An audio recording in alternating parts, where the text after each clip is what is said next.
natin kay Hans. At kita mo naman talagang excited at happy ang mga sawsawera natin dito sa studio. Aba naman talaga, hello din sa mga nakatutok sa kanilang bahay.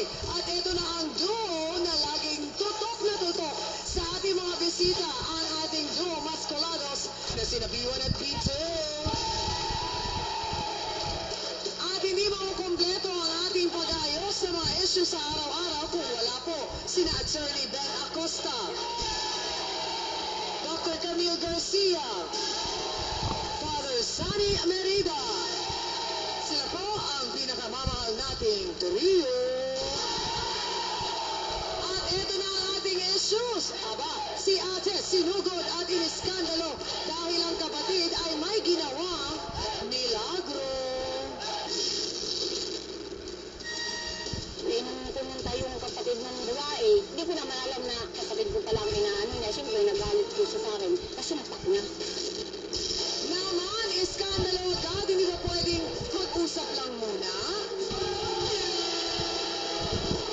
Pero may naibulong sa akin, si kapatid pala ay nagsawa na raw sa ice cream vendor, kaya medyo sumisegue sa konduktor. Teka naman.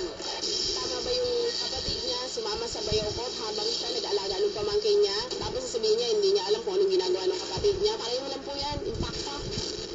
Tama naman ate, teka lang.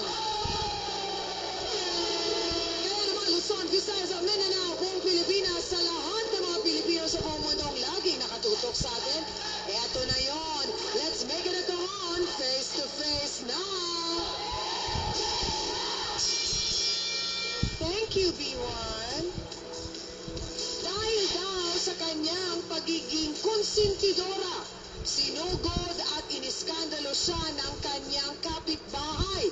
Bakit kaya ganun ang nangyari? Narito po, si Marites Brevonorio. Pasok!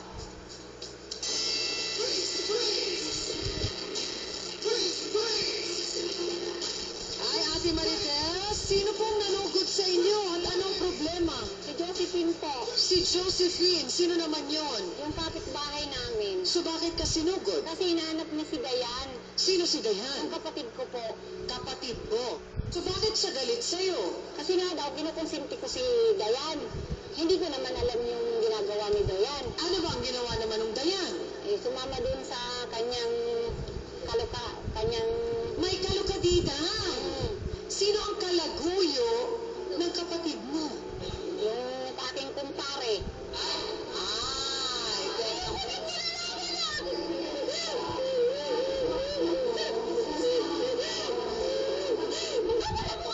Ang sabi ngayon ni Josephine, galit sa'yo, Sagot siya sa akin kasi, ano daw, kinukonsinti mo daw. Ang tanong ko, alam mo ba, Ate Marites, na alam meron... ko po, siyempre, pinagtakpan ko na rin. Ay, kaya...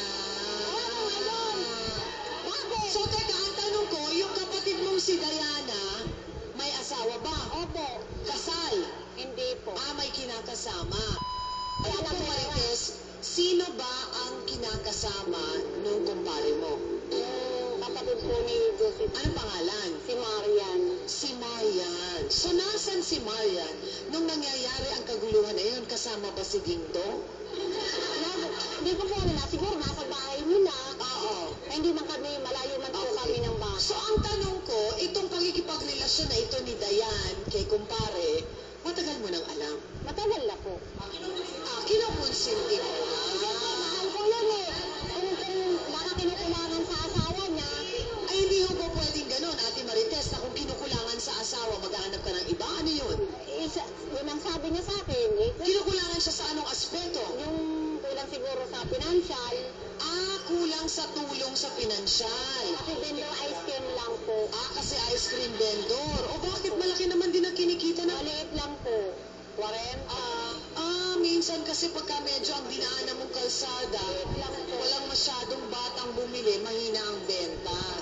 Kaya, So bakit? Yung kapatid mo hindi ba nagtatrabaho para hindi tumulong? po. Kasi maliit pa po ang anak niya eh. Nagagawa nga niyang iwan, paalagaan sa'yo, umi-skirda siya. Paglabada, hindi niya magawa. Ayaw niya magtrabaho eh. Gusto niya yung madaling trabaho eh. Sumugod, nag-eskandalo siya,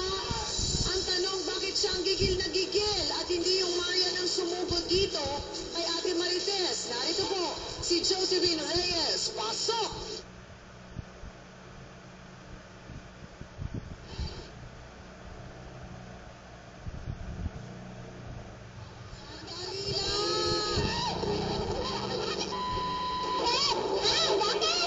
Sandali lang.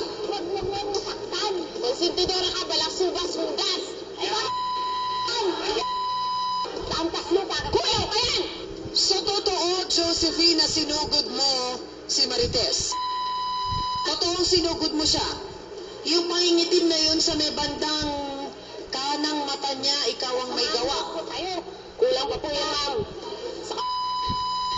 Bakit, ang tanong ko, bakit hindi yung kapatid niyang Diana ang sinugod mo? Wala po siya man doon sa bahay nung oras na yun. Ang sinasabi ni Ate Josephine, kulang pa daw ang mga inabot na yon ni Ate Marites at siguro marahil kung nandun yung Diana, nakaw, baka hindi natin maano kung anong nangyari.